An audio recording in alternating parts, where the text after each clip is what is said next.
Buenos días, soy Silvina Márquez. Mi experiencia de cobertura en Malvinas siempre ha sido como corresponsal extranjera. Entonces no tengo la mirada del periodista argentino tradicional, sino como más, de alguna manera, más alejada de las pasiones que mueven a muchas personas en torno de este conflicto, de esta guerra. Eh, yo, por cuestiones personales, vivía en 1982 en Londres, con lo cual las Malvinas son casi parte de mi ADN. Eh, yo vivía con mi familia, era muy joven y tuvimos que dejar el país inmediatamente. En 1992 yo trabajaba en Alemania, en la Deutsche Welle, y ahí hice mi primer cobertura malvinense cuando 10 años después de la guerra me mandaron a entrevistar a un excombatiente británico, David Lynch. En el 2002, a los 20 años, yo era corresponsal de la DPA, la Agencia Alemana de Prensa, acá en Buenos Aires, y fui a cubrir los 20 años a las Islas Malvinas. Volví a los 25 años en el 2007 y en el 2009 también volví. La experiencia personal, yo he viajado como argentina, nadie en las Malvinas desconoce que yo sea argentina, más allá de que trabaje para medios británicos, alemanes, este, pero el trato siempre fue bueno y cordial. Yo también soy cordial en el sentido de que nunca hice una cobertura provocativa de ningunas pasiones, sino más distanciada, como decía al principio. Una de las experiencias que, que más me interesó fue en el 2002, cuando fui a hacer los 20 años. Yo pedí entrevistar a jóvenes que no habían nacido durante la guerra, tenían 15, 16 años, de un colegio secundario. Entonces hablé con la profesora del curso, Verónica, y se lo comenté. Verónica, que vive hace 40 años en las Malvinas, Verónica Fowler, y me dijo, sí, cómo no, yo te voy a hacer la gestión, tengo que pedir permiso a los padres, porque cuando hay un argentino acá hay que pedir permiso. Venía al curso y entrevistaba a los chicos. Me lo solucionó, me lo arregló y me dijo, pero no te amilanes si hay alguna hostilidad o alguna cosa, no pasa nada. Entonces me presenté en ese curso con la idea de hacer ricas entrevistas a los chicos que no habían nacido, que tenían 15, 16 años, es decir, -4 o -5 cuando fue la guerra, hijos de gente que sí había pasado la guerra. Y me encontré con un grupo de jóvenes desconfiados, eh, y con caras de pocos amigos en realidad, em, durante un rato. La entrevista fue al revés. Ellos me entrevistaron a mí, jamás pude hacer una sola pregunta. Durante la hora y media que estuve ahí, tuve que contestar montones de cosas, como por ejemplo, ¿por qué los argentinos quieren las Malvinas? Acá era la crisis 2002. Si en el caso de que volviésemos a tener las islas, los íbamos a contagiar de esa crisis. Em, yo no miento, además. Entonces, bueno, fue muy interesante como periodista fue difícil escribir una crónica porque uno no escribe en primera persona, pero cuando uno es el entrevistado, fue interesante buscar la forma de plasmar lo que había ocurrido. Hay muchas experiencias en Malvinas. Malvinas es un lugar que tiene una sola capital, donde viven casi todos, 2000 y muchos, 2500, 2800. El resto de las personas vive en pequeños asentamientos, que son en principio asentamientos rurales, y en el 2009 estuve en Hill Cove, que tiene 14 habitantes, por ejemplo, y llega todos los días un avioncito que parece un auto con alas trayendo correo de la ciudad o algunos insumos, comida o vino. Em, Nada, estas son mis experiencias. Tengo muchas, pero hay muchos panelistas y ustedes tienen que hacer preguntas. Después, a la hora de las preguntas, si alguien tiene interés, les cuento algunas otras anécdotas. Paso a Andrew. Ah, ya me toca. Bueno. Ya te tocó. Y sí. ¿Qué hora es? Buenos días a todos. Bueno, yo soy hijo de padres Josés, tengo pasaporte británico y a diferencia de Silvina, hay dos cosas que noto de diferencia. Nunca fui a Malvinas y digamos, espero que puedan entender la ironía de esto. Am, yo también, a diferencia de Silvina, me crié en el periodismo con la idea de que si hay una pelea, ¿por qué te la vas a perder? Hay que meterse. Me parece muy divertido. Entonces, una de mis peleas de entrada fue con las autoridades en Puerto Stanley y sobre conceptos, digamos, lo que yo redactaba 82, 83, 84. Y tal es así que años después, ya en los 90, Guido Di Tella, entonces canciller, me sugirió porque no sería hora que yo fuera a Malvinas. Yo vivía en Londres. Y cuando dije que quería ir a Malvinas, me prohibieron la entrada, que me parecía muy gracioso. Entonces, como yo vi la oportunidad de tener una buena pelea ahí, aunque sea, digamos, a 8.000 kilómetros, lo denuncié públicamente en Londres y al poco tiempo vino un pedido de disculpas y que estaba invitado a Malvinas. Nunca fui, nunca fui, no conozco las islas, um, mayormente no me interesan. Están ahí, son un montón de rocas. Comparto con un colega brasileño que lo que tendríamos que buscar es ese tapón mágico que hay en algún lugar de las Malvinas y que si pudiéramos encontrar ese tapón y levantarlo, se hundirían en el Atlántico Sur y ya no habría más conflicto, más disputa, nada en torno a Malvinas.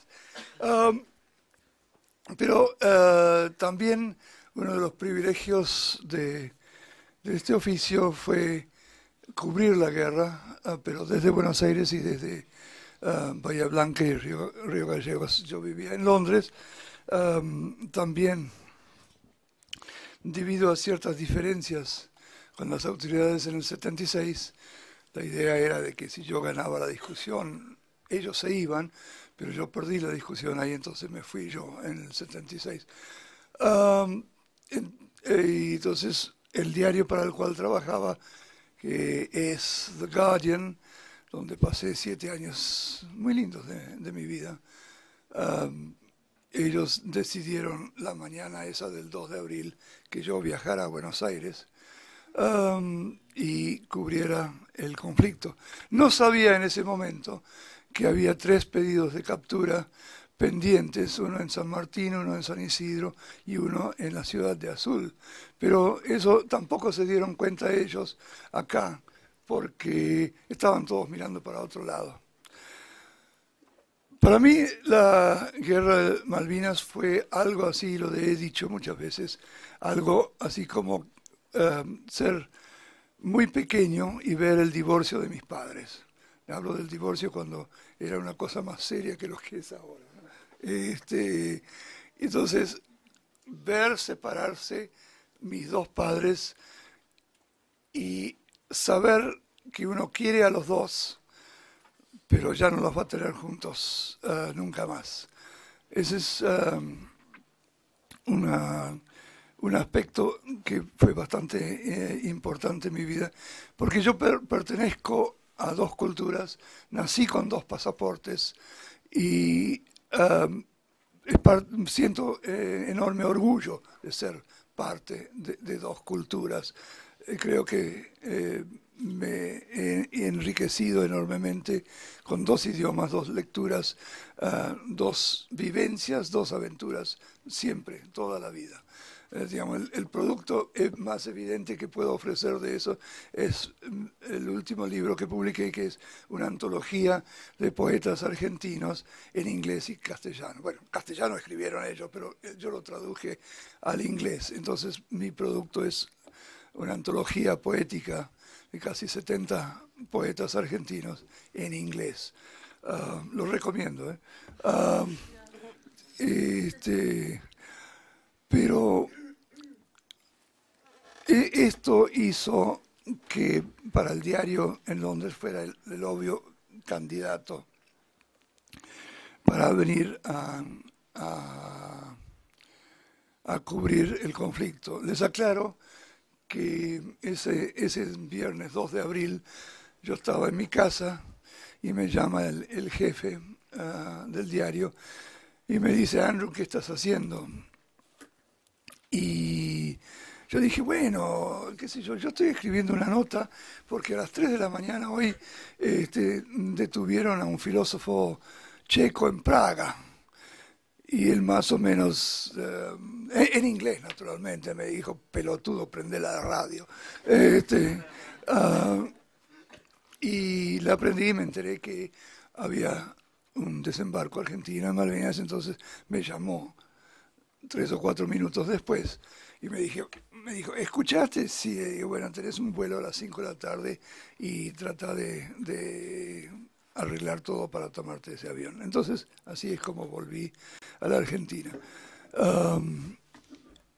Había vuelto una sola vez antes, en el 80, que había sido un paseo de 10 días bastante histérico porque tenía que cambiar de casa cada noche y finalmente me fui de la Argentina con una masa de llaves en los bolsillos que ya no sabía a quién pertenecían. Entonces alguien la habrá fundido como metal.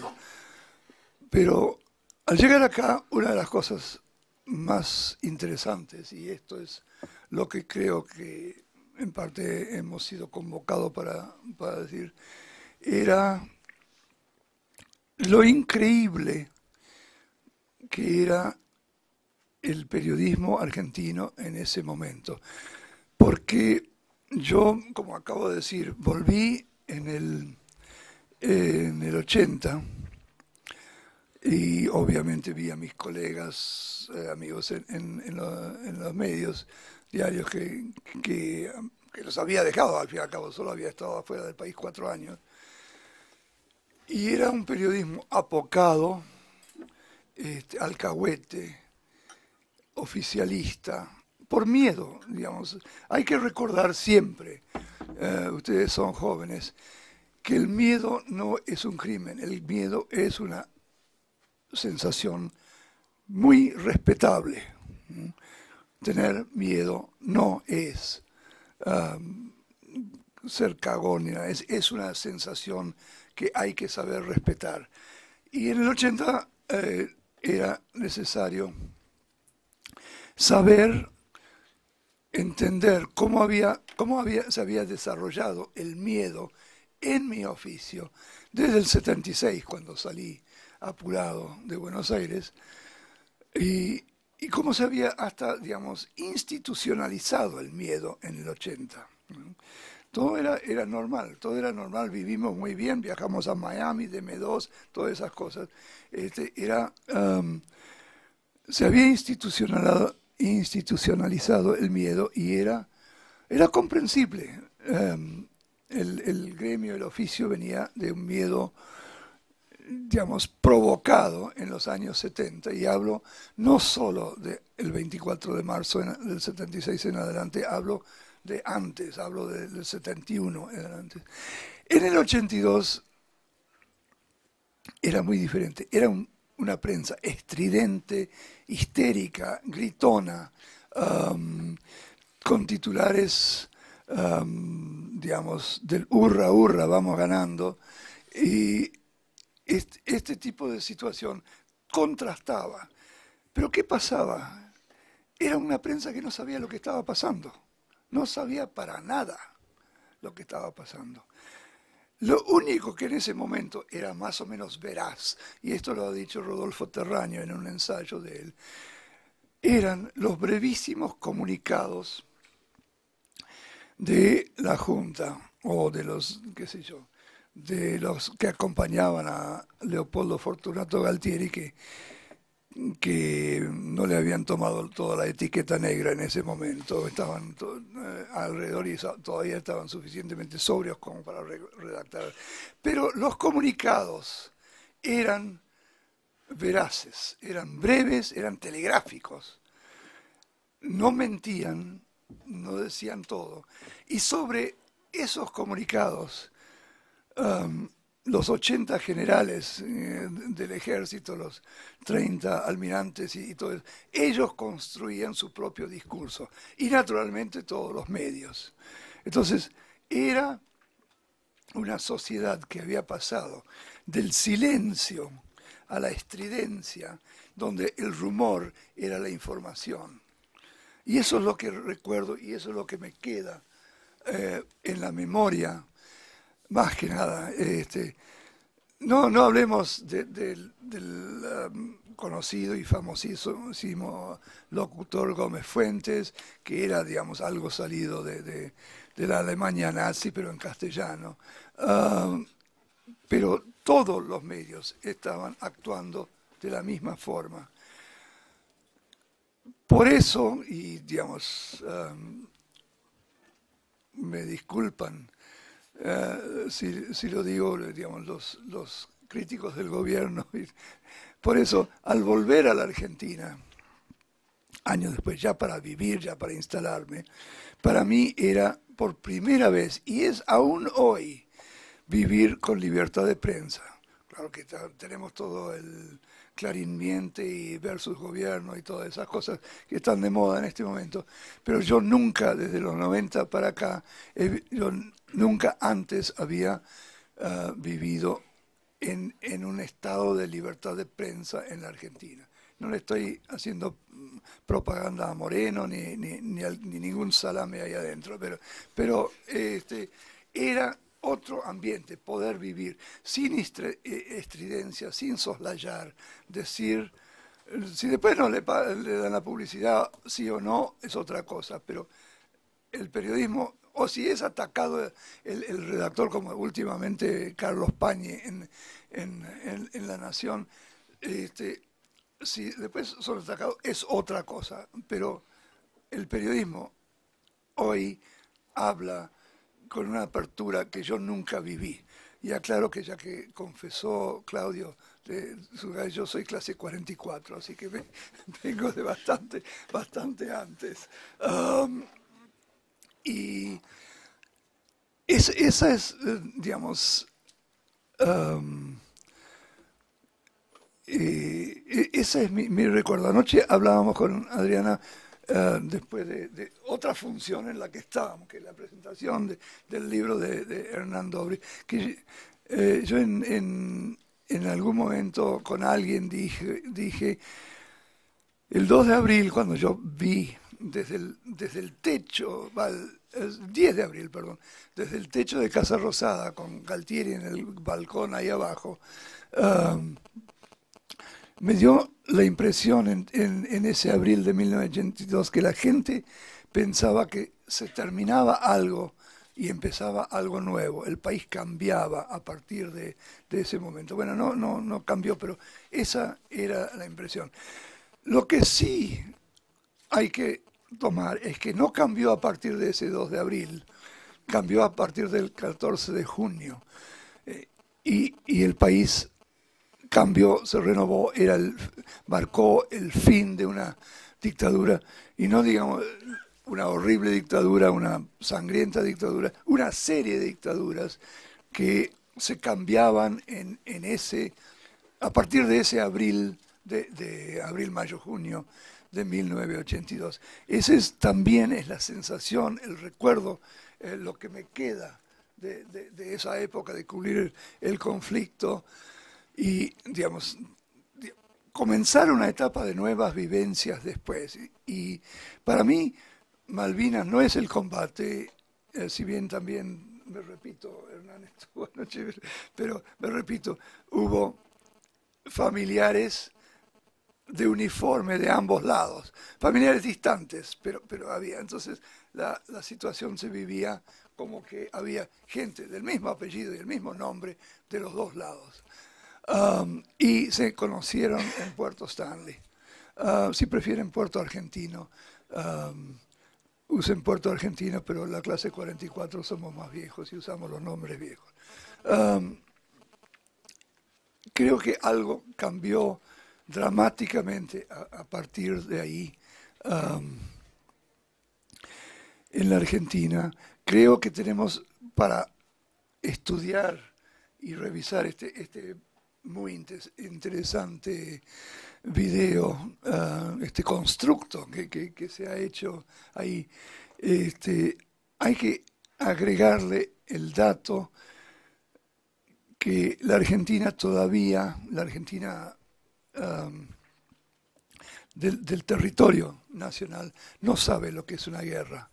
La Argentina peleó una guerra que fue la Triple Alianza, 1865-1870, participó muy tangencialmente y diplomáticamente en la Guerra del Chaco, 1932-35, y esto, en la guerra vivida en Buenos Aires hace 30 años, ocurría en otro lugar.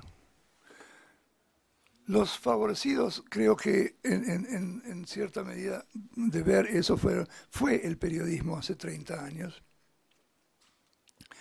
Y se dieron, digamos, realmente, había 600 y pico periodistas, la mayoría alojados en el Sheraton, cosa que obligó al Estado Mayor Conjunto a instalar su oficina de prensa en el Sheraton, ahí en Retiro. Pero, ¿se imaginan? Había 600 y más acreditados en Cancillería como periodistas extranjeros observando. Era toda una comunidad que venía de distintas experiencias internacionales viviendo ahí en ese hotel. Bueno, termino diciendo que hace 30 años mi conflicto terminó en la Plaza San Martín. El Papa justo se iba, y no era que yo lo iba a acompañar, pero me dieron una flor de paliza en la Plaza San Martín. 3 tipos se bajaron de uno de los famosos Ford Falcon, pero rojo, no verde, y me dieron una flor de paliza y una patada en el riñón que me lo dejó mal funcionando durante como un año y pico después. Es decir, era una interesante experiencia para llevar de vuelta a Inglaterra, porque cada mañana pillaba de todos los colores de un riñón herido por una patada. Así termina mi guerra. Creo, e insisto, es una guerra que no está comprendida, pero no está comprendida como guerra todavía en la parte continental. Y sería bueno que toda la fantasía de esa época, el rumor hecho noticia, digamos, la mentira que se vivió, el de vamos ganando, todavía no se entiende, igual que no se entiende el rol de los veteranos, que son ninguneados aún hoy. No se entiende el peso político de los muertos, el tremendo peso político que tiene cualquier sociedad, que son los muertos en combate. No lo entendemos como sociedad, y también supongo que eso explica en parte el ninguneo de los veteranos. No se entiende, no se explica, no hay un discurso, digamos, oficial de los suicidios que vinieron a partir de junio de 1982. Y eso es un faltante, una enorme deficiencia. Y me gustaría ver eso como parte del debate incorporado al excelente video, del cual vimos un tramo telegráfico nada más, pero es parte de entender un conflicto bélico. Muchas gracias.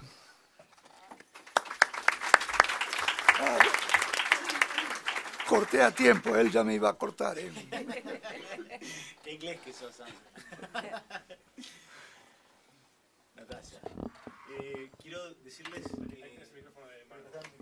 ¿Tenés un...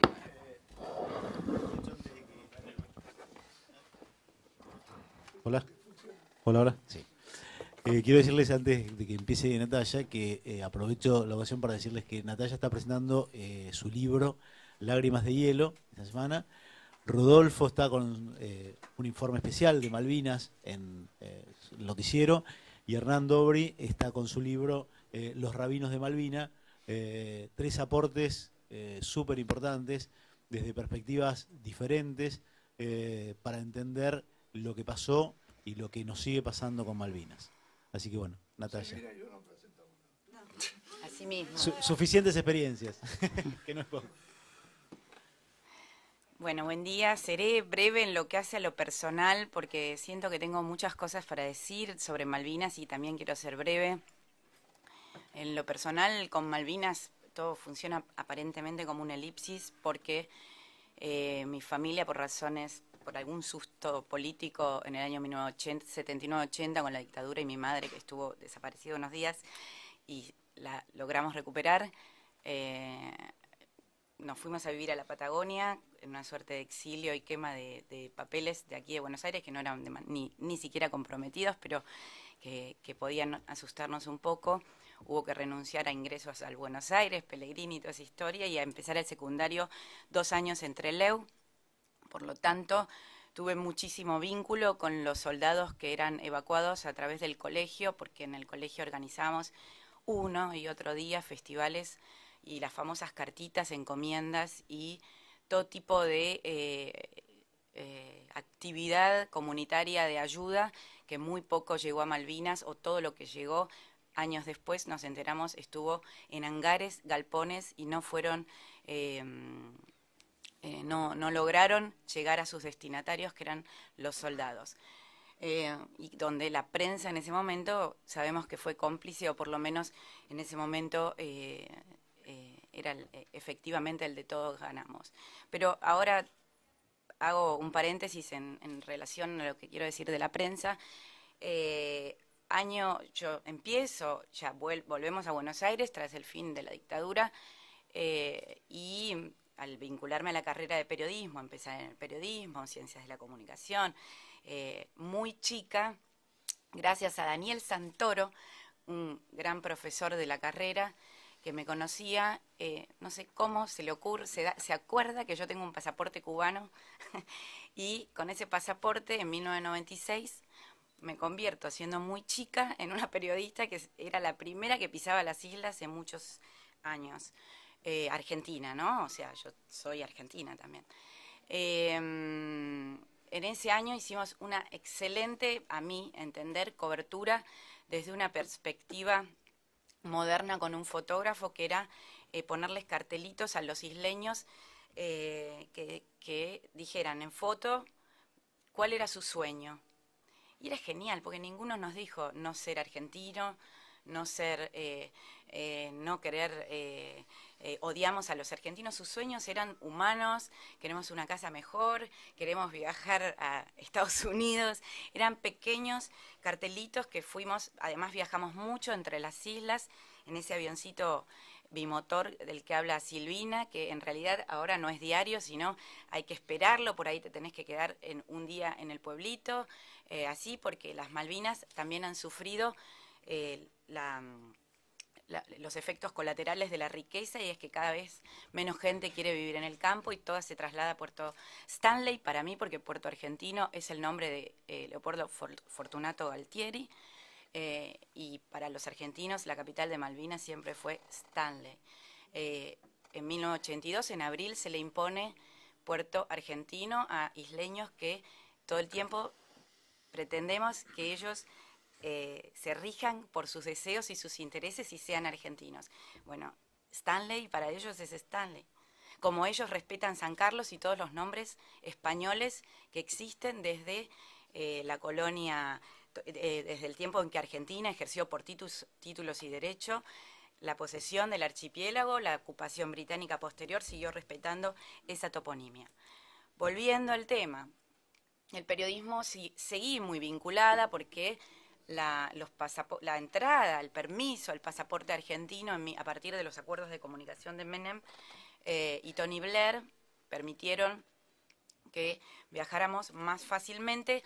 Las islas se convirtieron, porque tienen ese atractivo, Argentina se siente, gran parte de la Argentina, y en esto yo sí creo que siguen habiendo estridencias en la prensa y en la sociedad respecto a Malvinas, porque hay un sentimiento mal utilizado aún y gracias a la democracia esa estridencia se convierte en otra cosa.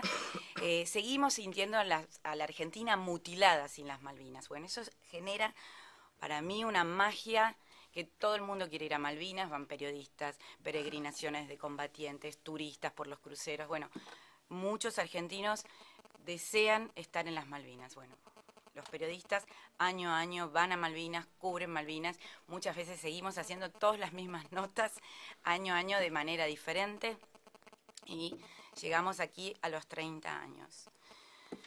Yo me vinculo a Malvinas en general por mi trabajo diario desde el plano de la política exterior, es decir, aquello que hace al reclamo de soberanía justo, asistido, insisto, por títulos y derechos, a la Argentina la favorece, pero efectivamente la Argentina retrocedió horrorosamente, irrecuperablemente en muchos aspectos con esa locura y esa aventura militar de 1982 y que al país también le cuesta reconocer de qué manera se encara la derrota de una guerra, que no convierte en ganadores a los británicos, en dueños de las islas, pero nos deja en muchas desventajas de un conflicto que de por sí era simétrico, porque la posesión desde 1833 generó muchas otras cosas.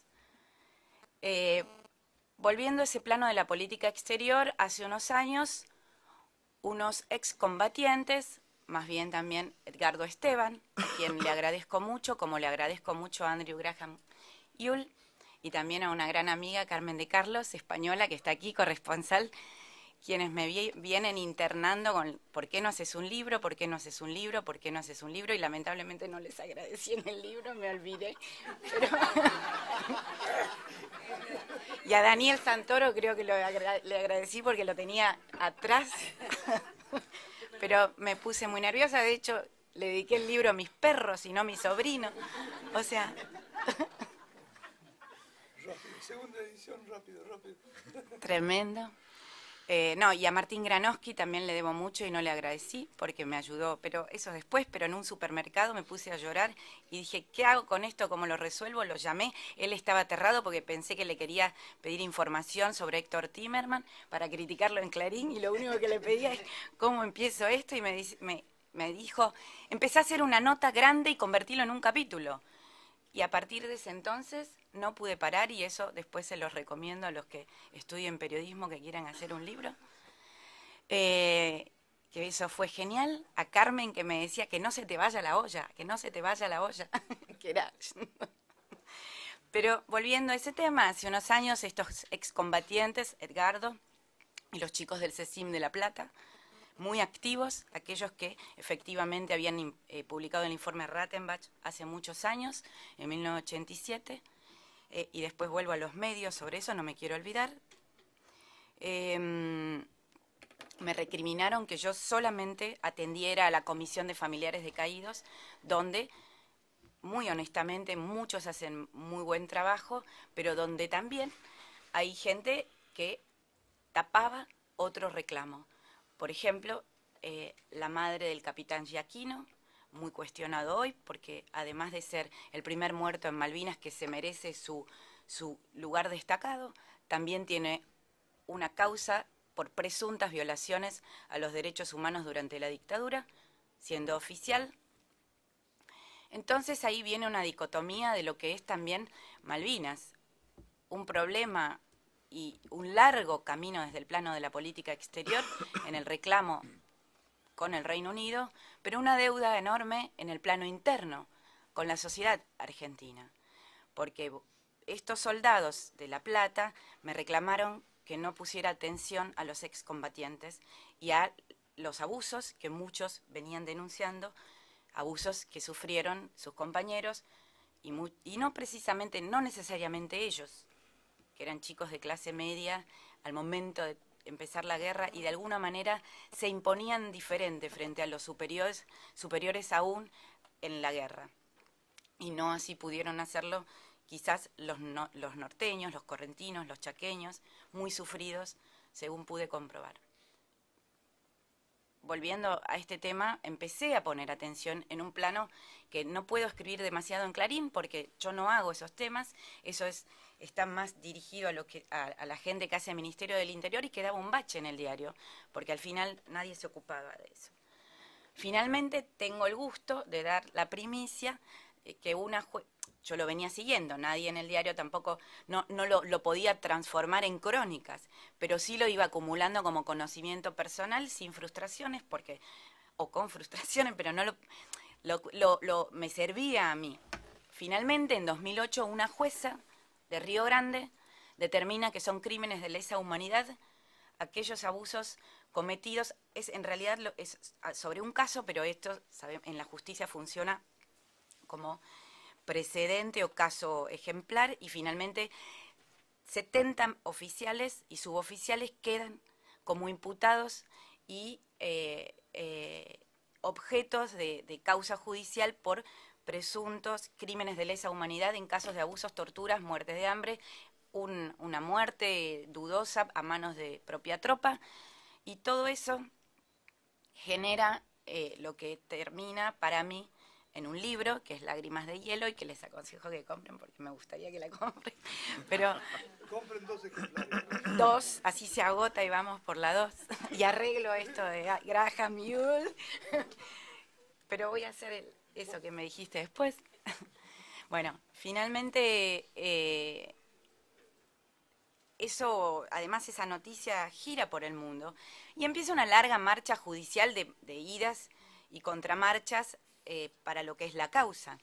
Pero a través de ello yo me empiezo a entrevistar excombatientes y encuentro muchas coincidencias en lo que es esta deuda. Los medios de comunicación, apenas llegaron esos soldados en 1982 a las islas, muy poca atención prestaron a aquellos jóvenes que vinieron destrozados, ocultados en camiones de ganado. También los militares sufrieron muchísimo el mismo peso de la fuerza, porque muchos suboficiales y oficiales también fueron olvidados por la patria, y no todos los oficiales y suboficiales cometieron tremendas vejaciones, algunos por ignorancia creyendo que eso era la disciplina, otros por verdadera maldad, imponiendo falsos códigos de justicia militar, porque no hay un código de justicia militar, según me dijeron militares, para el libro, que justificara a través de ningún reglamento interno, y eso sí estaba por fuera de la ley, estaquear a un soldado, darles palizas, enterrarlos bajo tierras vivos, y sobre todo, no repartir la comida. Y no estaba y si bien el Código de Justicia Militar imponía justicia dentro de estas fuerzas para cuando se cometieran abusos, todo quedó en un espíritu de cuerpo, y hubo pequeños casos como la revista 7 Días que mostraba a los soldados hambreados y reflejaba el estado en que la tropa volvió, pero todo eso, de pronto hay un bache tremendo en 10 años de la sociedad argentina que le costó mirar aquello de lo que había participado, es decir, acompañar a Galtieri multitudinariamente, no todos lo hicimos, en la plaza, hacia la guerra, en esas multitudes que acompañaron la guerra. Conclusión, la prensa cayó, 1990 pasó rápido, desapercibidos los soldados también, todo fusionado, lo militar, lo civil. Y bueno, y aquí tenemos, y esto que voy terminando, voy cerrando, Yo creo que hay un contexto político, sí, muy importante. Yo creo que veteranos o excombatientes, una jerga en la que ellos se diferencian, veteranos para los ex soldados conscriptos, que podrían ser todos ustedes varones si hubiera habido servicio militar obligatorio. Sí existe un contexto para que esto ocurra, y este es el momento en que me parece que la sociedad argentina podría empezar a debatir, porque hay cuestiones muy espasmódicas de Malvinas y los medios acompañan, verdaderamente discutir muchos aspectos, y con esto termino, aspectos como cómo hacer un reclamo de soberanía, verdaderamente qué atención prestarle a los pobladores, si bien nuestro problema es absolutamente un problema con el Reino Unido, qué hacer con los pobladores y qué hacer con nuestra sociedad, porque ahora, además del reclamo de los excombatientes en materia de derechos humanos, hay un montón de ex soldados que pretenden ser reconocidos como excombatientes, y ese es un problema grande, también contenido, que no se le presta atención. Y bueno, concluyo, lo que yo detecté es que toda la sociedad argentina fue víctima. No solo fueron maltratados los soldados del norte, como yo también hablo de los judíos en Malvinas. La sociedad entera fue maltratada con Malvinas, y deberíamos aprender de aquello para no cometer errores. Yo creo que hoy podríamos cometer otros errores, como seguir ciegamente pensando, reclamando Malvinas sin pensar qué queremos de Malvinas y con Malvinas y sus recursos naturales. La propaganda que existía en ese momento era fatal. Para mí Malvinas era una deuda, y la verdad que estos días, cuando volvimos con 40 horas de material HD desde Malvinas, después de una semana ya, que es lo mínimo que uno puede estar, pusimos los temas sobre la mesa y me pasa lo que me pasó pensando qué decir acá. ¿De qué hablamos? Hay tanto para hablar con Malvinas, pero todas tienen aristas, todas son. Digo que hay una guerra por cada tipo que estuvo en Malvinas. A mí me tocó ir con chicos del CECIM, con Luis y con Sergio, estaban a 40 metros uno de cada uno, no morfaron, no comieron, en eso sí la pasaron mal, pero tienen una guerra distinta cada uno. Estaban a 40 metros uno del otro, imagínate 14.000 personas. Hay una guerra distinta por contar en Malvinas, dependiendo de cada pibe que estuvo ahí, de cada tipo, de cada hombre. El problema de Malvinas es que, y nos pasa también a los medios, hablar de Malvinas es tener que hablar de nosotros y de las contradicciones que tenemos como medios de comunicación y como sociedad. Mirarnos a Malvinas es mirarnos en un espejo que creemos que es berrete, que nos devuelve deformes, pero en realidad nos devuelve lo que somos. Mirarnos a Malvinas es mirarnos como país, que fuimos a la plaza, nos apalearon unos días antes y después la llenamos al grito de, les juro que me impactaron volver a ver las imágenes tanto tiempo después, los vamos a reventar, los vamos a reventar. Malvinas es ver a Malita ese día en la plaza, Malita es ver a los taxistas, es decir, por fin nos recuperamos. Malvinas es hablar de un país golpeado hasta la médula, que necesitaba algo y que creyó, como bien decíamos, que ese era un día de cambio. Malvinas es mirarnos a nosotros, es mirar y escuchar a Gómez Puente yo creo que hubo gente con miedo, no tengo dudas, y hubo alcahuetes que no podrían ser llamados periodistas, es una opinión absolutamente personal, como Gómez Puente acompañando a Galtieri en el avión y diciéndole, hay una imagen de todos los chicos que rompen fila en el sur y le piden fotos a Galtieri, autógrafos, no había cámaras. Y Gómez Puente dice, mi general, ¿tendrá la Thatcher algún soldadito como esto? Se lo respondo yo, ninguno, no tiene un soldado como lo que tenemos nosotros. Mirá esas imágenes, los recomiendo, están en la página web del noticiero, tenemos una edición, 11 ediciones especiales sobre Malvinas, es mirarnos a nosotros mismos y es tener que hablar de Malvinas, de lo que nos pasó en Malvinas y de lo que somos como sociedad. Y es entender las contradicciones que tenemos como sociedad. Es de reconocer que apoyamos la guerra. Y, insisto, apoyamos entre comillas, pero que una gran parte de la sociedad fue a la plaza. Esto es como cuando un gobierno gana por más del 50% de la primera medida antipopular, levantamos la mano y decimos, ¿quién lo votó? Yo no lo voté, no lo votó nadie. Esto es igual. pero es vernos como sociedad. Malvinas es una contradicción en sí misma. Abandonamos a los pibes muertos de hambre. Los abandonó la sociedad argentina.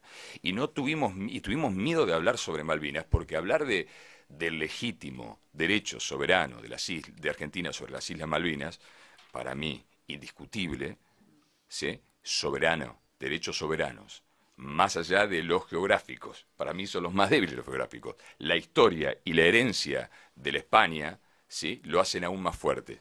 Y nos toca hablar con el gobernador, y el gobernador no tiene respuesta a eso. ¿Sí? No tiene ningún tipo de respuesta. Se contradice y termina diciendo, bueno, pero eran ilegales ustedes.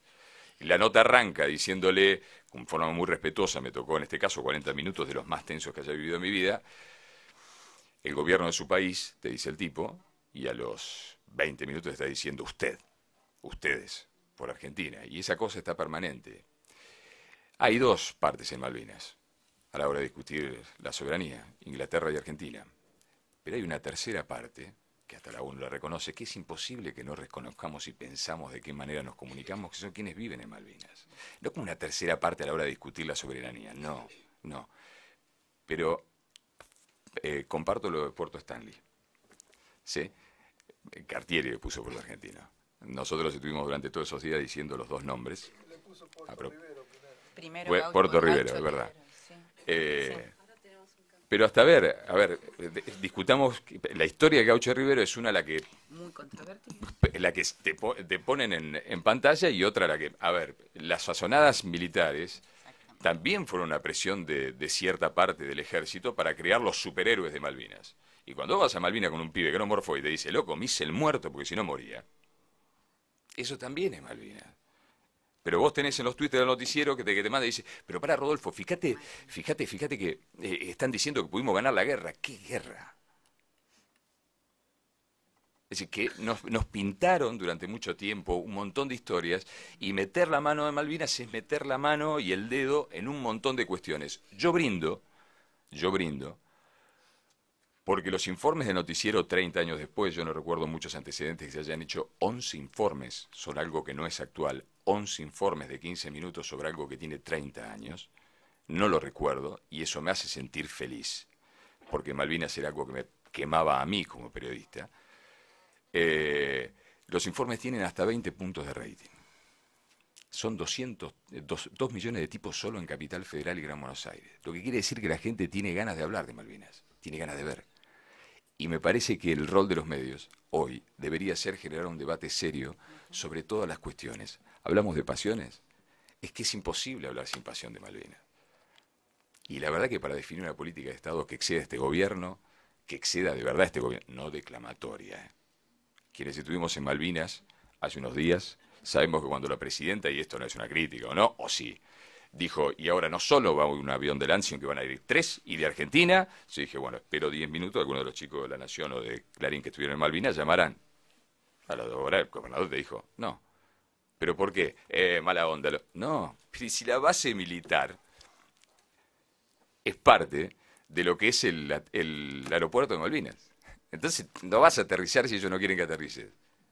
Digo, esa es la realidad que hoy tenemos. Pero además que ya se había explorado en 2003 y hacía semanas meses que se había amenazado con cortar todos los vuelos. Digo, Malvinas duele tanto porque es mirarnos a nosotros mismos que nos obliga a una tarea titánica de mucho tiempo. Creo que los 30 años son una posibilidad, son una buena oportunidad para los medios para hablar de Malvinas. A nosotros nos tiraron un auto para mojarnos, después son, por lo general, fríamente corteses, algo que le da mucha bronca. Termino con una anécdota de Daniel López Rossetti, médico y amigo que estuvo en Malvinas 2 veces por cuestiones deportivas y de laburo. Cuando yo llego a Malvinas me llama y me dice, decime qué sentiste. Digo, decime qué sentiste. Medio terapeuta, Dani. Le digo, sentí, alegría, dolor, bronca, me sentí extranjero, me sentí feliz, me sentí triste, me sentí enojado, no paraba de describir todo lo que había sentido en Malvinas. Por eso el primero de los informes que arrancamos con el noticiero tenía la frase, todos deberíamos viajar alguna vez a Malvinas. porque la verdad que sentir lo que uno siente en ese lugar es muy particular, tiene que ver con nuestra historia. Yo elegí el relato en primera persona porque no había otra forma, creo, de manifestar sensaciones que en primera persona.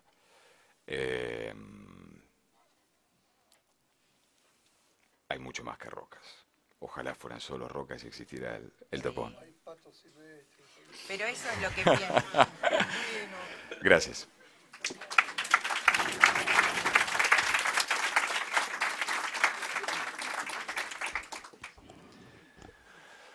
Bueno, me toca la difícil tarea de cerrar después de las exposiciones de todos mis colegas.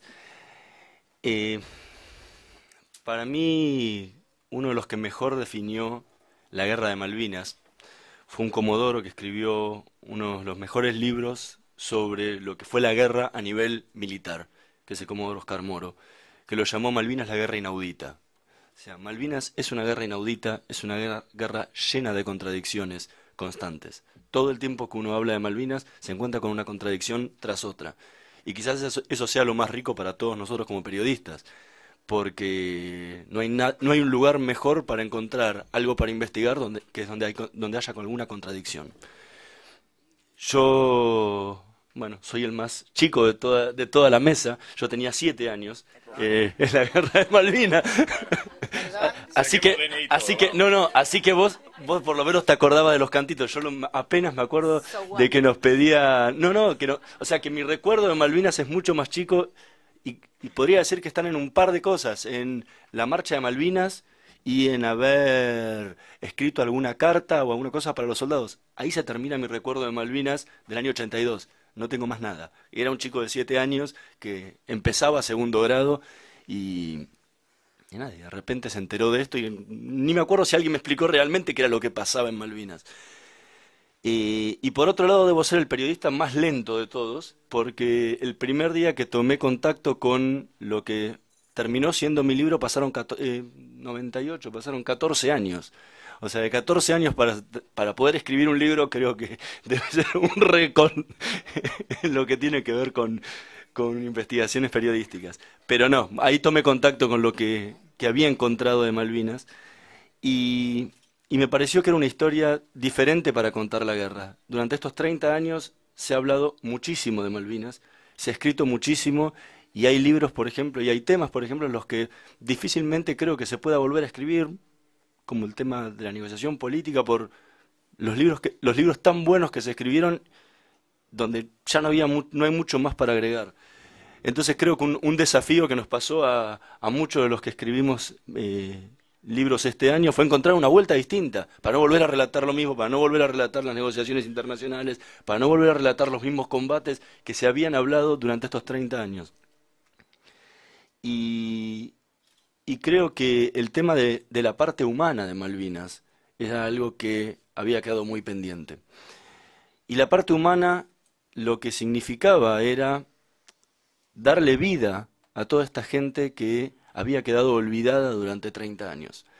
Porque hasta en la forma que el Estado, por lo menos en los últimos años, hace sus actos para el 2 de abril, se olvida de los propios soldados. Normalmente son en bases militares y aislado de la masa de excombatientes o veteranos de guerra de Malvinas, cualquiera de los dos nombres, como quiera cada sector llamarlo.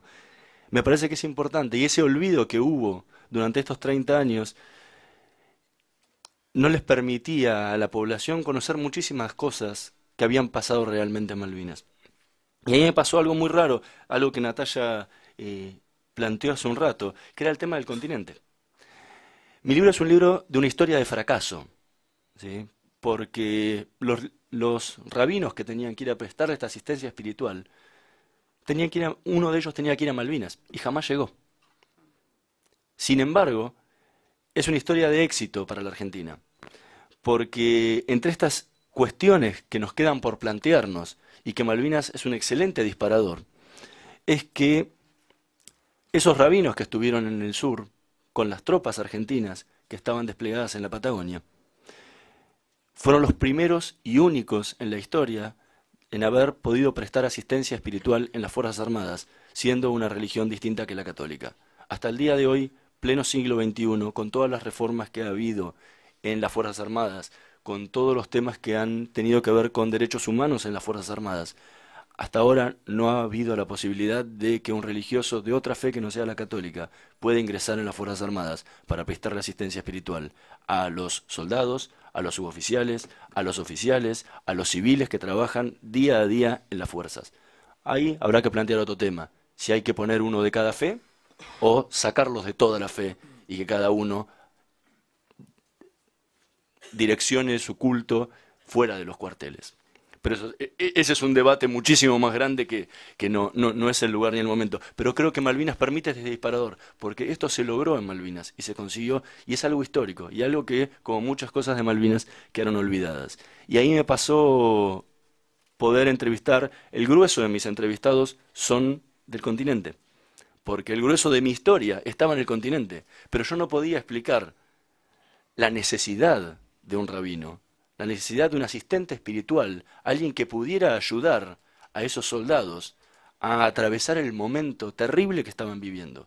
Y cuando digo soldados, porque oficiales y suboficiales judíos, suboficiales había uno, pero la mayoría de los oficiales no eran judíos, entonces los rabinos iban a los soldados. Y había que entender, porque uno se preguntara, y bueno, pero escúchame, ¿qué mandale a un rabino? Mandale comida, o mandale esto. Pero en momentos de tanta tensión, una ayuda espiritual puede salvar una vida, y muchísimas vidas. O por lo menos hacer que esa persona vuelva o transcurra ese momento tan traumático de una forma mejor. Eso no lo entendieron los militares en su momento cuando armaron esta guerra improvisada, porque fueron con lo que tenían y nunca pensaron en los demás, ¿sí? Y no hablo de los judíos porque había... No hay un censo que uno pueda decir las cantidades, pero había, como en la población argentina en general, soldados de todas las fe religiosas. Y ninguno de ellos tuvo esa posibilidad. Y a diferencia de lo que pasaba con los capellanes en la Segunda Guerra Mundial, y lo que pasa en muchas fuerzas armadas mucho más planificadas, los capellanes castrenses le prestan normalmente asistencia espiritual a todos los credos, porque uno no puede destinar en cada trinchera un rabino, un imán, un pastor, un cura, porque sería una locura, sería una reunión ecuménica y nadie estaría combatiendo. Entonces, normalmente se multiplican en sus funciones y le prestan asistencia a los demás. Bueno, esto no fue el caso de Malvinas. Algunos casos aislados tuvieron esa posibilidad, pero generalmente no fue. Entonces, para mí era muy importante conocer Malvinas, y ahí encontré una faceta de Malvinas que no había conocido, que era lo que resaltaba Natalia recién, que era el tema del antisemitismo que habían vivido estos soldados. Pero también estaba la parte que había pasado en el continente, y siempre fue la diferencia muy grande y los problemas de qué hacer con la gente que estaba en el continente, qué había pasado con esa gente. Y realmente la pasaron muy mal, ¿sí? De la misma forma que maltrataban, estaqueaban y hambreaban a los soldados en Malvinas, en el continente pasó muchísimas veces lo mismo. Tengo muchísimos casos de estaqueos, tengo muchísimos casos de maltrato, muchísimos que vivieron durante buena parte del conflicto en una trinchera frente al mar, mirando, asustados, esperando la llegada de un inglés que nunca llegó, ¿sí? Y que han vuelto a sus casas y todo con muchísimos trastornos por esos momentos. No voy a comparar jamás una guerra con lo que se vivió en el continente, pero el problema es que algo hay que hacer con esa gente, algo hay que hacer con ese reclamo.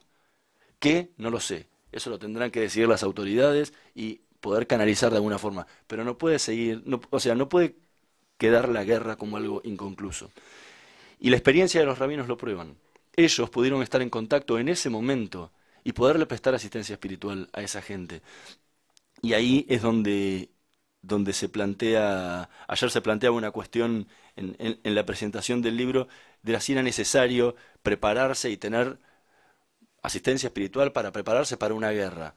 Y el tema es que es prepararse para la paz, porque como sociedad, si uno tiene unas fuerzas armadas, tiene que tener algo que sirva como núcleo y que le ayude a esa gente. Entonces, si tenemos hoy en día unas Fuerzas Armadas en el estado en el que estén y tenemos una asistencia espiritual única, esto debería tener alguna modificación. Y eso creo que es lo que nos puede servir como puntapié de Malvinas y como puntapié de empezar a mirar Malvinas desde otro lado y poder aprender y tratar de aprender de muchísimos errores y cosas que se cometieron durante la guerra y que durante todo este tiempo están olvidadas. Y para cerrar, me gustaría tener una expresión de deseo, que es que todo esto que se ha movilizado por los 30 años de Malvinas y que ha generado libros, documentales, portales de internet, notas en revistas, en radios, en televisión, todo esto que se ha generado sirva para generar un cambio en nosotros como sociedad y que el año que viene, cuando sean 31 años, estemos haciendo exactamente lo mismo, o por lo menos lo mismo en la atención que le demos los medios, y que no vuelva Malvinas a quedar olvidado y a pasar casi desapercibido como pasa muchísimas veces en todos los aniversarios que se fueron dando antes. Esa creo que sería un aprendizaje muy fuerte, porque como sociedad nos mostraría que todavía el tema Malvinas sigue estando en nosotros, y no porque tenemos un número redondo de 30, es muy importante, y después vuelve a quedar en el olvido como pasó en estos 30 años. ¿Qué tal? ¿Se escucha? Sí. Sí, ¿qué tal? Buen día. Primero una crítica y luego una pregunta. Pregunta, solo pregunta. Ok, perfecto. Una pregunta. Quería saber ¿cómo es? La opinión de la mesa al respecto del comunicado que sacaron varios periodistas, entre ellos Lanata y Fernando Iglesias, sobre el principio de autodeterminación de los pobladores de las islas. Hola. Conozco el comunicado y algunos de los firmantes y me parece que es un punto de vista que también es interesante. A veces uno piensa como argentino en lo que todos los colegas comentaban, ¿no es cierto? Todo ese dolor que significa Malvinas para nosotros, el error político de hace 30 años.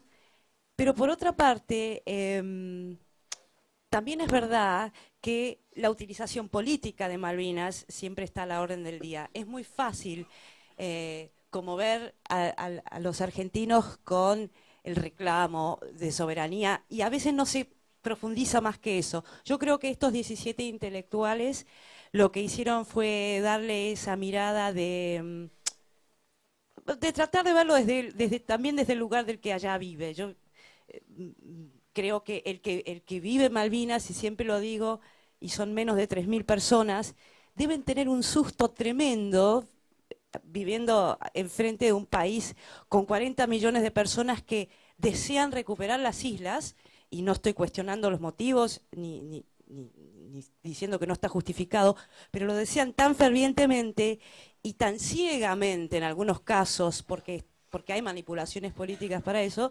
Yo estaría asustadísima, ¿no? De decir, ay, Dios mío. Entonces creo que lo que ocurre cuando salen voces como la de las 17 personas que vos decís, es que a lo mejor se echa también luz sobre el punto de vista del que vive allá. El que vive allá, cuando llegaron los argentinos, decían que iban a liberar las Malvinas. Los malvinenses no lo sintieron de esa manera. Ellos tenían una central telefónica en 1982, porque era mucho más pobre, era como una porquería antes de la guerra las Malvinas. Después fue un lugar próspero e incluso rico. Pero cuando llegaron los soldados, por ejemplo, o llegaron los militares llevando a los soldados, esa centralita telefónica, que era un lugar, ellos se comunicaban así, llamaban a la central telefónica y decían, hola Mary, ¿me das con Peter? Entonces Mary le daba con Peter, le hacía ton y atendía a Peter el teléfono. Llegan los argentinos y ponen a dos colimbas que no hablaban inglés. Entonces los malvinenses tuvieron que aprenderse todos los números de sus amigos, que Mary los sabía de memoria, y tenían que aprendérselos en castellano.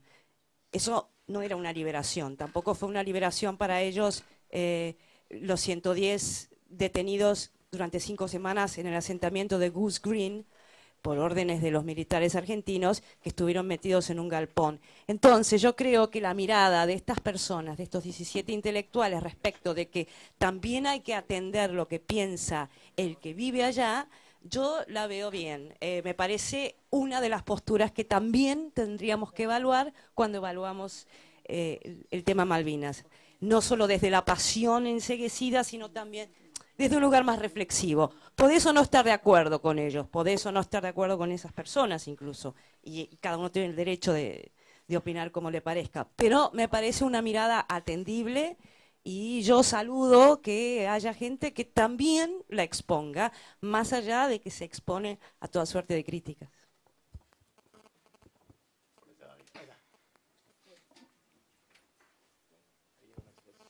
Hola, buenos días. Se habló sobre el periodismo argentino en aquel momento. Agrego algo yo, personal. No, pregunta, te pido por favor, porque si no, no terminamos más. Dale. Bueno, la importancia que se le da, como dijo Rodolfo, que la gente le interesa y quiera hablar de Malvinas. Me gustaría que nos cuenten cómo era el periodismo británico, si saben en aquel momento, cómo es ahora, si se le da importancia y si la gente quiere hablar de Malvinas hoy en día.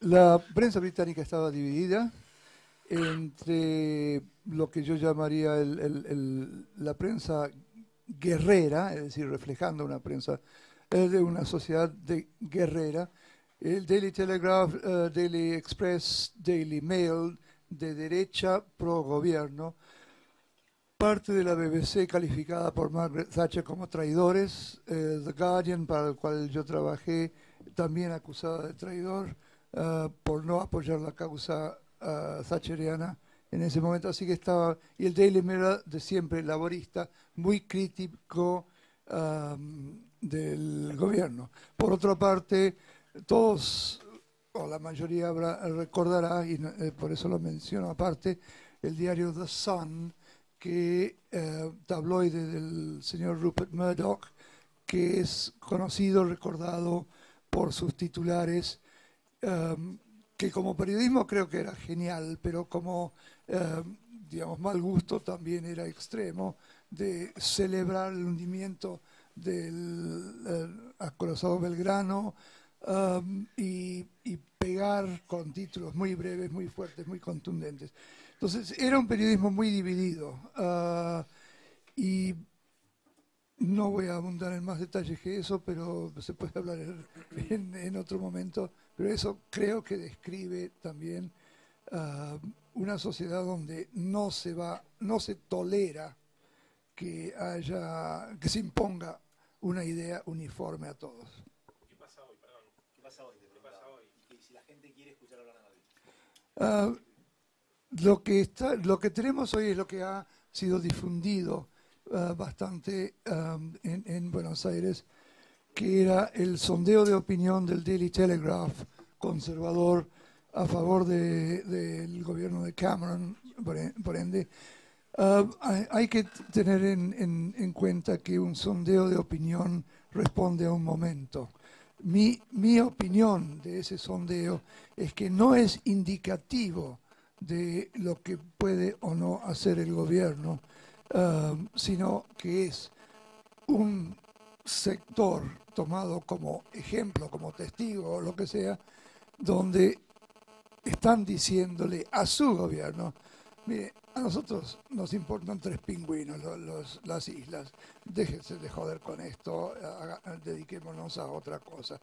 Para eso es bueno el sondeo, pero creo que desde Buenos Aires se leyó de otra forma, como diciendo: las Malvinas no son británicas, no, es la actitud personal hacia las islas. Es un tema que no interesa. Hay que recordar para eso y volver 30 años que mucha gente pensó, cuando se habló de las Falkland Islands, pensaban que eran islas al norte de Escocia en el Mar del Norte, ¿no? Así que eso da la medida de la importancia que significan allá. Yo quiero Hola. Yo quiero hacer una acotación que no se contrapone a Andrew, pero tiene leve matiz, que es el siguiente. La prensa actual la vengo siguiendo hace muchos años y algún poquitito he espiado, explorado de la prensa en ese momento y sobre todo los otros días al sumergirme con un equipo en la redacción sobre el informe Rattenbach, ahí que ustedes todos lo pueden ver, van a presidencia.gov.ar, cada uno de nosotros puede, está muy bien, bajar el informe Rattenbach y comerse las 3.000 páginas que hay. Bueno, yo veo una diferencia, pero relativa, y hay matices como el siguiente. En aquel momento de la guerra, previo a la guerra, según lo que leo del Rattenbach que cita a la prensa británica, es que la prensa británica, más allá de si fuera conservadora o no, contemplaba algún tipo de negociación con la Argentina. Es decir, conservadores o no, obviamente los conservadores en mucho menos escala y con mucho menos predisposición, pero se exploraban más acercamientos a la Argentina, o por lo menos la cooperación que existía previa a la guerra y que muchos perdimos memoria o no lo sabemos. Argentina disminuyó enormemente su relación con las islas que tenía previa a la guerra, que era enorme, era un espacio de plena cooperación en muchos aspectos que en el futuro podían derivar a algo muy cercano a la soberanía o a una soberanía compartida o a la bandera argentina ahí clavada como a todos les gustaría y demás. Bueno, la prensa en aquel momento hablaba mucho y no se mostraba tan antipática como siento que hoy día, yo siento que algo generalizado en la prensa, las Malvinas son las Falklands y son británicas para todos y lo dan como un hecho descontado aún. The Guardian, The Observer, The Independent y la mayoría de los diarios que en aquel momento eran absolutamente, uno podría decir pro-argentinos, que no es pro-argentino, eran anticolonialistas o más centrados en una realidad con vistas a una negociación internacional que lo que son hoy. Y lo que sí se encuentra hoy es una enorme presión de la prensa conservadora que no hace necesariamente a las Malvinas, pero que nos involucran directamente, es decir, a la Argentina, en lo que hace al debate interno y a la presión que tiene un gobierno en un país en crisis y que hacen a la discusión sobre el presupuesto nacional en muchos aspectos y entre ellos la defensa. Por lo tanto, aquello que se presenta en la prensa como una dureza con la Argentina tiene que ver más con un debate con respecto a los recortes en la defensa y las críticas a eso que con el conflicto de soberanía en sí mismo. Hola, buenos días. A mí me gustaría saber si el periodismo, en este caso el argentino, en ese momento no sabía lo que estaba pasando o si era censurado de alguna manera. Las dos cosas. El periodismo no sabía lo que estaba pasando y era censurado. Digamos, los detalles son muchísimos, pero una prensa censurada no sabe lo que está pasando, o por lo menos no transmite lo que está pasando, y esa es la situación, resumida. Sí, un dato importante. Los medios, por ejemplo, los canales de televisión, que era el impacto mayor de las imágenes, todos eran del Estado. Cada uno de una fuerza. ¿Sí? Canal 7 era del Ejército. Canal 11, Fuerza Aérea. La Marina en el 13. Se cortaba y se decía lo que decían ellos. Que por ahí los medios visuales son los de mayor impacto oficial. Y aparte, hay una cosita más que creo que es interesante. La guerra fue en las islas, separadas totalmente del continente, e iba solamente el que autorizaban a que fuera. Entonces también hay que tener en cuenta ese contexto, que no fue dentro del continente donde las filtraciones hubieran podido ser mucho más grandes. Ahí estabas rodeado de mar y ¿no? Lo que salía, lo que se quería que saliera desde el lugar. Entonces eso también lleva a posibilitar una mayor censura y un único discurso, que fue lo que terminó pasando en Malvinas. ¿Otra pregunta? Acá. Señorita.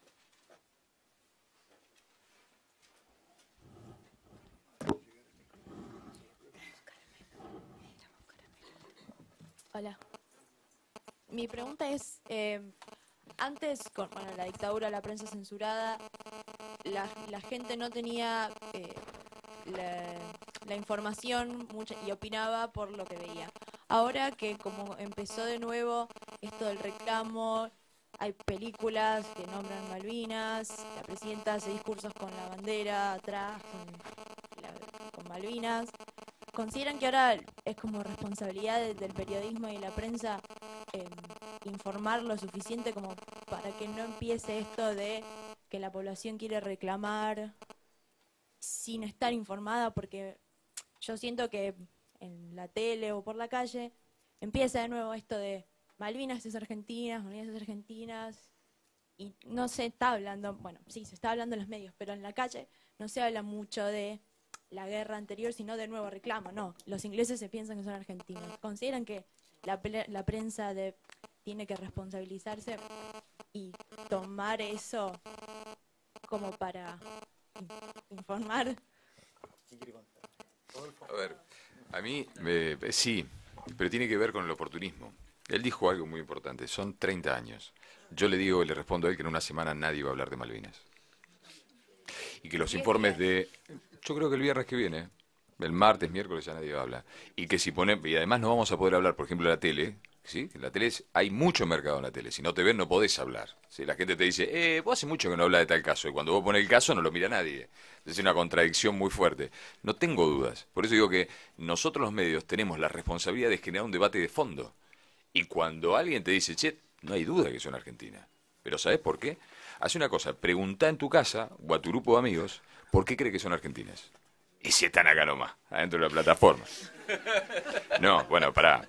¿Por qué no investigamos un poco más sobre por qué? Me parece que es eso, pero así somos. Es así somos.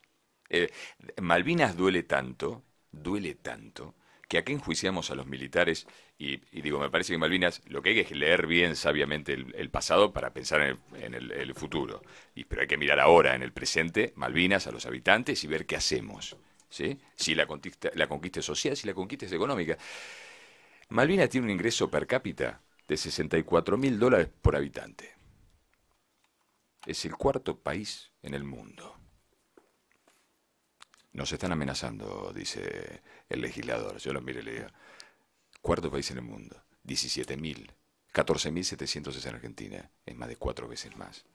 Cuarto país en el mundo después de 3 paraísos, Luxemburgo, Kuwait o algo así. ¿Sí? Ahora, los argentinos duele tanto que nosotros juzgamos.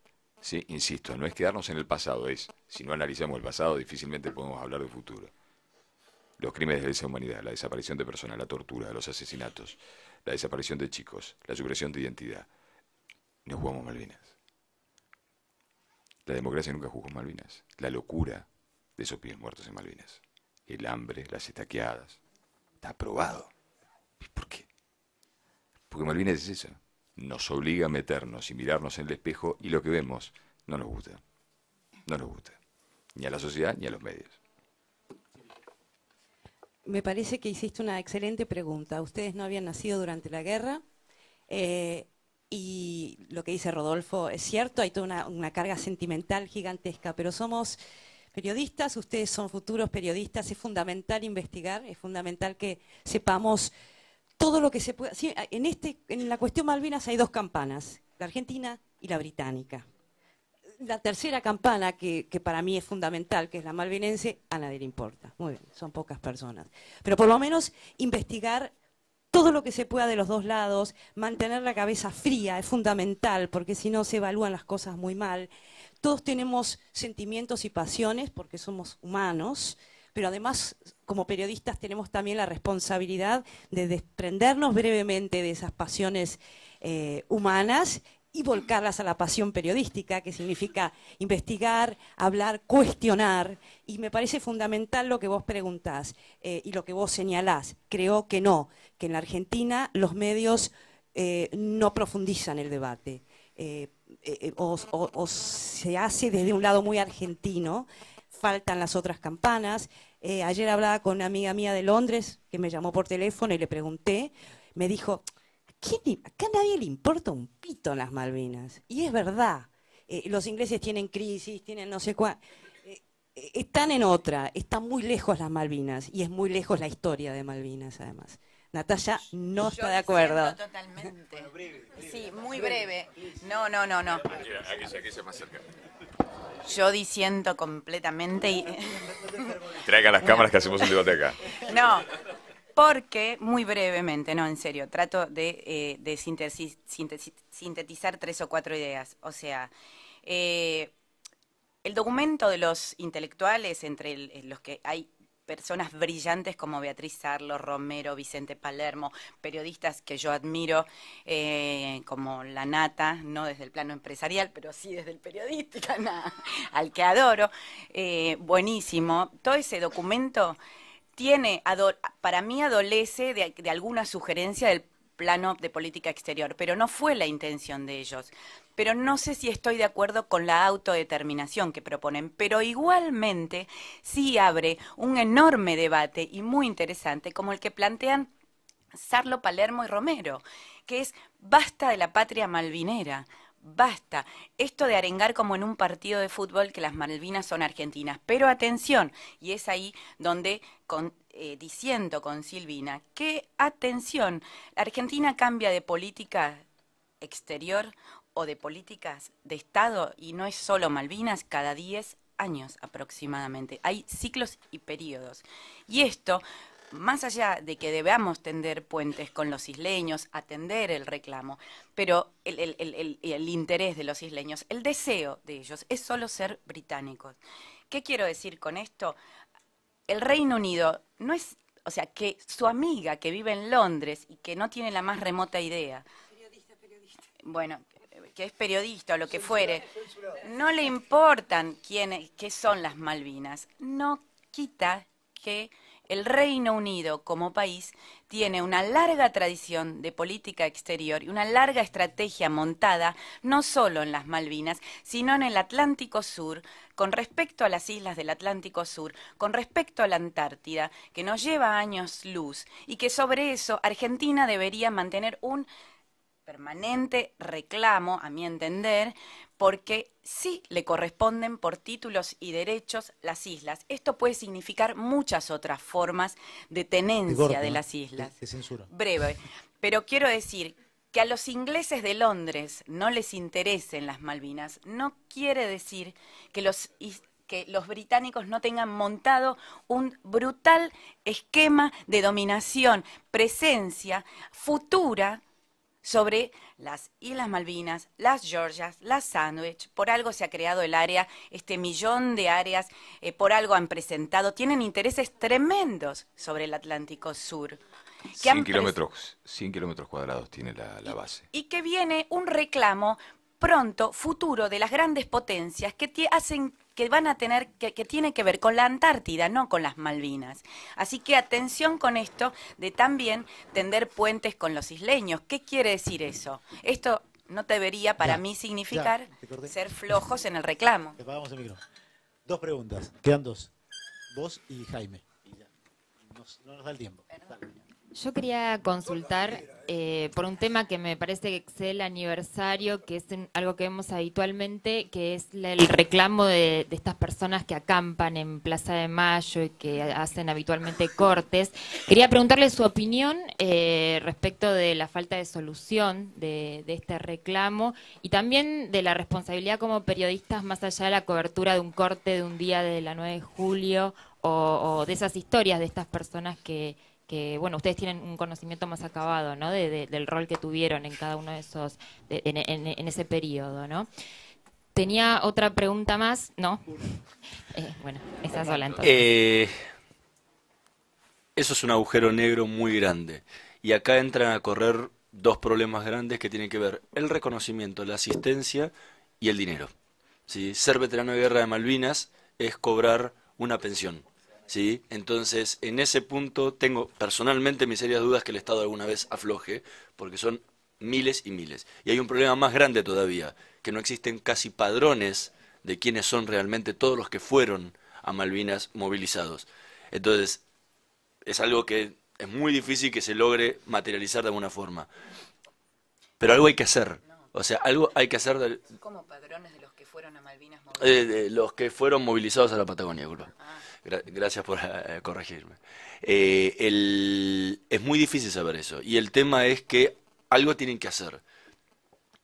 Desde un reconocimiento por los servicios prestados a la patria, desde lo que fuere, algo hay que hacer. O sea, uno no puede dejar a gente años acampando frente a la casa de gobierno sin darles ninguna solución de nada, ni recibirlo, ni afrontar el problema, que es lo peor de todo, es no afrontar el problema, es dejarlo ahí y que en algún momento se olvide. Y eso creo que es un tema que todavía queda pendiente con esta gente. ¿Qué va a hacer el gobierno? Por ahora la política es nada. Mi pregunta está un poco relacionada con un género teatral que estaba en boga hace años, que era el grotesco. Una vez, viendo televisión durante la Guerra de las Malvinas, me encuentro con que el enviado o el cronista de una de las radios oficiales era un conocido funebrero que se llamaba Alfredo Péculo, que era el propietario de la cochería Paraná. Entonces, Péculo, como acá se dijo, solamente podían viajar a las islas las personas que estaban autorizadas debidamente por el gobierno. Entonces me pregunto si quienes han hecho investigaciones sobre el tema, si alguna vez pudieron establecer por qué el señor Péculo fue usurpando las funciones de periodista y en su momento no hubo ninguna protesta por parte de las organizaciones de aquel tiempo de los periodistas. Sí, puede ser un chiste negro, pero el tipo vio el negocio antes. No hay otro. Puedo aclarar una sola cosa. Los periodistas es muy interesante el tema de los que tuvieron que cubrir Malvinas y cómo el gobierno utilizó el título de periodista. Hay 2 israelíes que fueron a Malvinas, ¿sí? Fueron a instalar equipos de comunicación especialmente. Fueron totalmente secretos y fueron con credenciales de periodista. Pablo. ¿Ya está? ¿Ya no hay más preguntas? Creo que quedaba una al fondo. Sí, sí. Me quedó clarísimo la opinión de Natalia, pero quería saber el resto de la opinión de la mesa sobre qué país tiene soberanía legítima sobre las Malvinas. Muy bueno. Sobre el reclamo de soberanía. Argentina.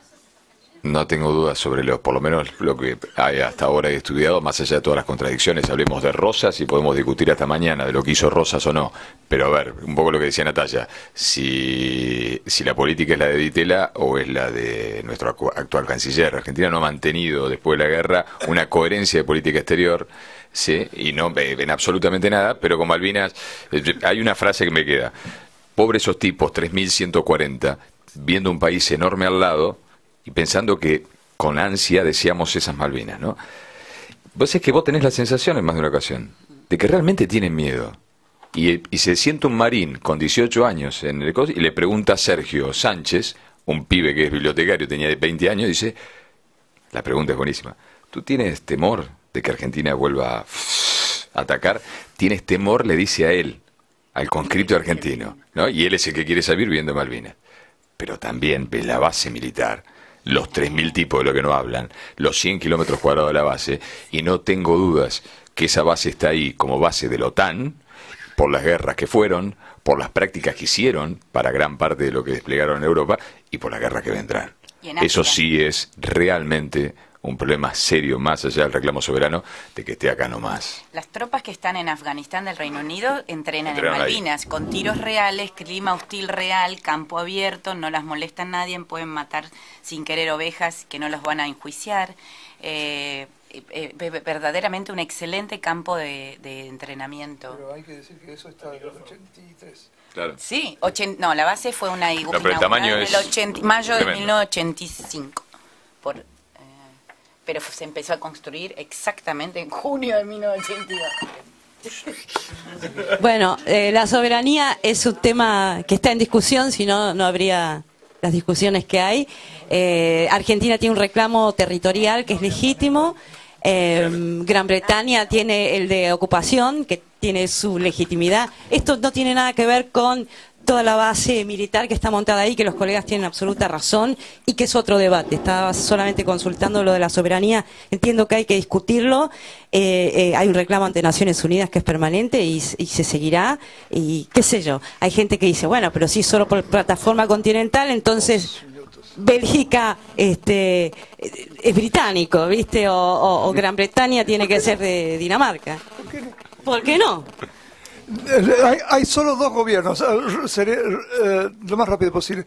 Hay solo dos gobiernos argentinos en el último medio siglo que realmente han avanzado y son los dos gobiernos que no queremos ni saber ni conocer. Uno es el de Arturo Illia, que logra el acuerdo de Naciones Unidas y además junta a los dos países en 1964.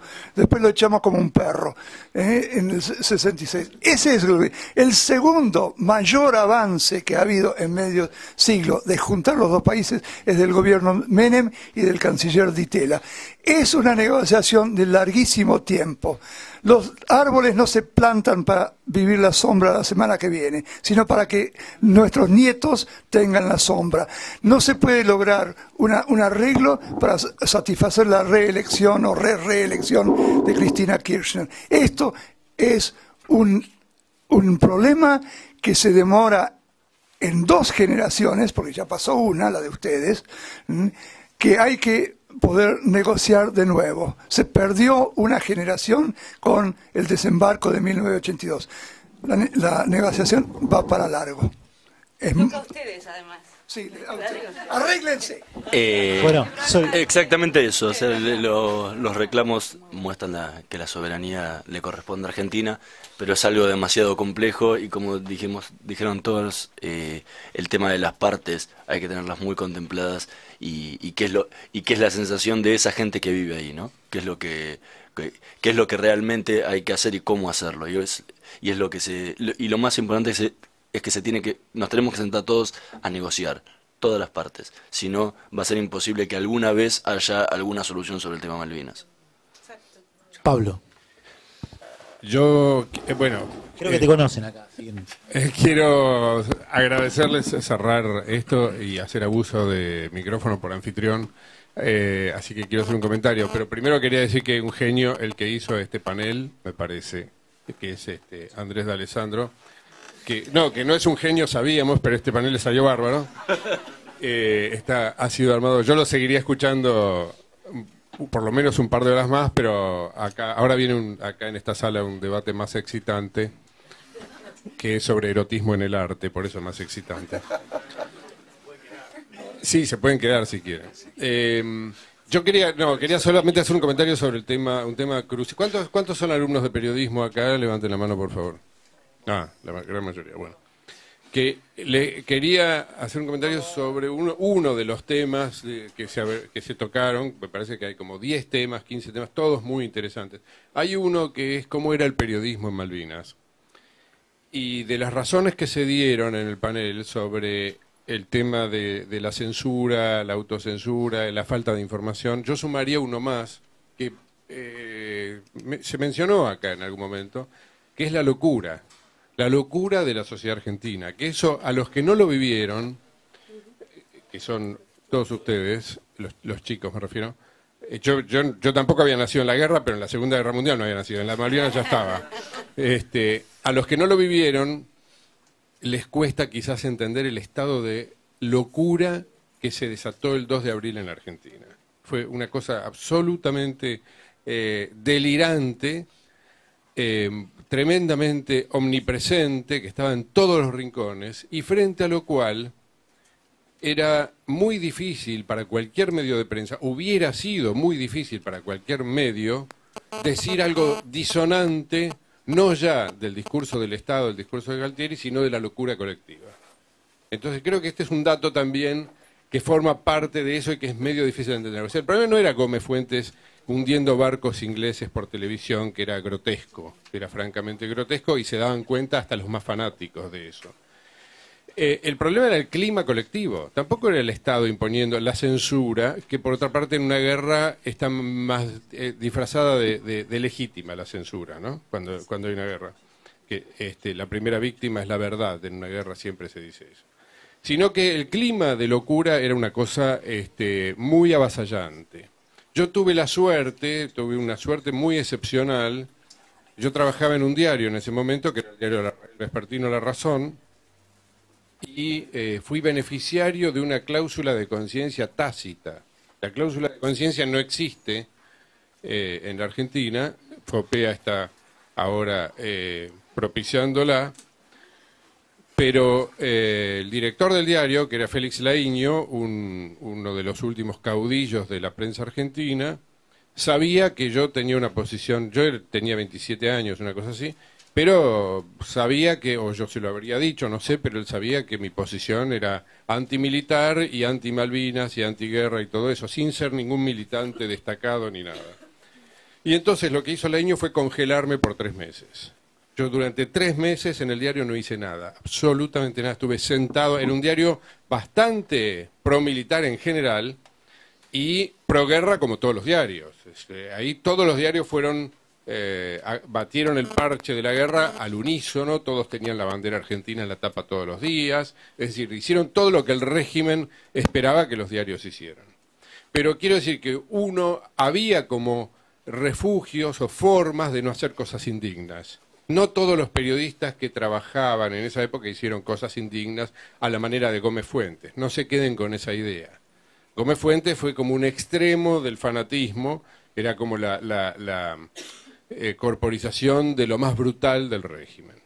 Y la otra cosa que quería decir es que Winnie Truth fue una señora, una mujer irlandesa que tenía 27 años, el 15 de abril, el 16 de abril habrá sido, de 1912, cuando abordó el Titanic. El Titanic hizo una escala en Irlanda, ella subió ahí, era una maestra irlandesa, que después, ese día, no, en realidad subió al revés, el día anterior subió, ¿no? El Titanic se hunde el 15 de abril de 1912. Ella es una de los sobrevivientes, sobrevivió, y vivió 103 años. Después del hundimiento del Titanic, estuvo 40 años sin decir una palabra sobre lo que le había pasado al Titanic. Durante 40 años no abrió la boca, nunca dijo nada, nunca contó nada. Un buen día se levantó, una mañana se levantó, empezó a hablar del Titanic y no paró hasta los 103. Es decir, el resto de su vida se la pasó hablando del Titanic. Quiero decir con esto que los traumas muy profundos, por algún motivo, llevan a situaciones de resguardo, de preservación, de digestión, ¿no? Que hacen que uno no los pueda tramitar. A lo mejor estos 30 años que pasaron de Malvinas son los que nos están empezando a permitir que se hable de ese trauma, que es un trauma absoluto por las contradicciones de las que acá se habló. Es un trauma muy difícil de resolver porque es muy incómodo. Porque muchísima gente, una gran parte de la sociedad argentina, saltó vivando a Galtieri, yo lo vi, saltó vivando a Galtieri, 48 horas después, como decía, creo que Rodolfo lo recordaba, 48 horas después de la marcha de la CGT a Plaza de Mayo que fue reprimida por Galtieri. O sea, toda esa esquizofrenia de la sociedad argentina se corporizó de manera grotesca, patética, digamos, durante esta cosa fanática, que de alguna manera fue más ya termino con esto, fue más concentrada que lo que pasó con los desaparecidos, pero es de la misma factura. En el sentido de que cuando ustedes, los más chicos, que no vivieron esa época, se preguntan, ¿pero uno sabía o no sabía que había centros de tortura? ¿Había información? ¿Los medios lo sabían? Sí, en general sí, los medios lo sabían. ¿La gente lo sabía? Lo que pasa es que entre el saber y no saber no hay una diferencia, no hay dos posibilidades, que son saber y no saber. En la realidad es mucho más compleja. Uno algo intuye, algo sabe, algo escucha, algún vecino, algo...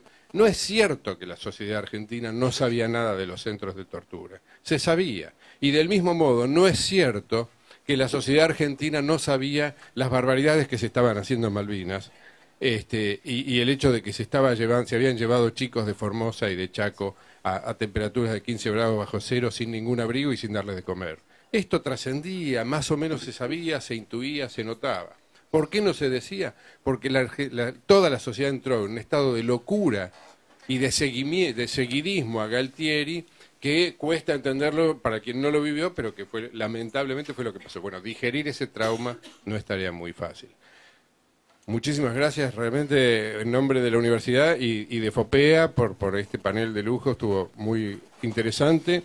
Y no hacemos otro próximamente porque, como dijo Rodolfo, a partir del viernes a Malvinas no le interesa más a nadie.